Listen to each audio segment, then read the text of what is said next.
Welcome back everyone to the Paldea Pokemon review. Today we're going to be talking about Flamigo.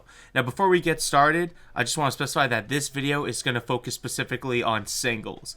As I'm sure by the end of this, a lot of you are going to go, why didn't you mention its ability Co-Star? And if you saw my Dondozo video yesterday, you might have also wondered why I didn't talk about anything with like Tatsugiri or something like that. I'm going to be saving that all for one double strategy video, probably coming out I think Sunday or Monday. Now, Flamigo, flying fighting, we love to see that, as most of the birds that have this type of set normally are only flying normal, so they never actually get stab on those fighting moves that they usually run.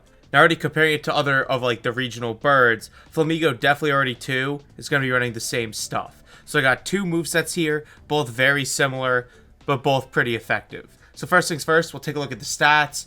You know, pretty just medium stats all around with some decent speed with 90 and a pretty good attack of 115. For me, there's basically two ways you're going to set up Flamigo. You're either going to have the setup with Life Orb or you're going to have the Scarf. So, if you're going to run the setup with Life Orb, obviously you're going to have a Life Orb on. You're going to have 252 attack, 252 in speed.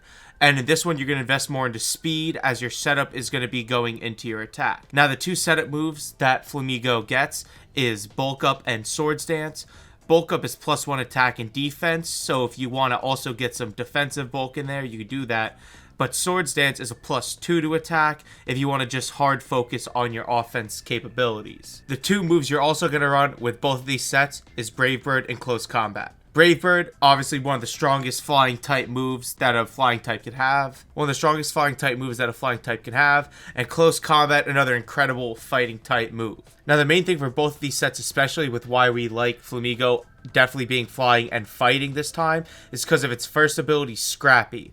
Now for those who don't know, Scrappy is an ability that lets you hit ghost types with normal and fighting moves, as normally ghost types are immune to that, but Scrappy allows you to hit them. So already then for this first set, Bulk Up or Swords Dance to set up, you're going to have a little more invested in the speed, and you have your main moves of Brave Bird and Close Combat.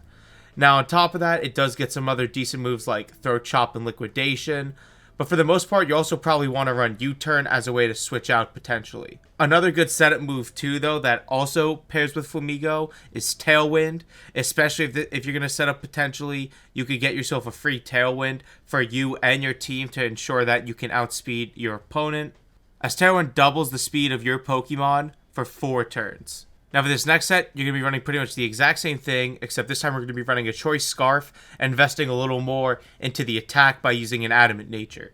Obviously, a Choice Scarf allows you to only pick one move while boosting your speed by 1.5. So already then, you should definitely be able to outspeed a good amount of opponents. And on top of that, with your fully investment into attack, your Brave Bird and Close Combat are going to be doing big damage.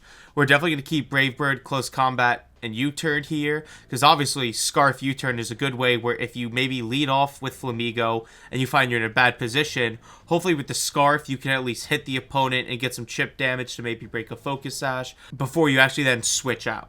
Now obviously you can't run any setup moves with this, so a lot of people I've seen will actually, even with the Scarf, keep Tailwind as a way of maybe if they know they're going to force a switch, you know you can just click Tailwind and switch out anyway after reacting to what your opponent sends in to counter your Flamigo. But yeah, that's pretty much going to be it for this video. If you like this video, make sure to like and subscribe. I got plenty more guides coming out like this, and I'll catch you in the next video.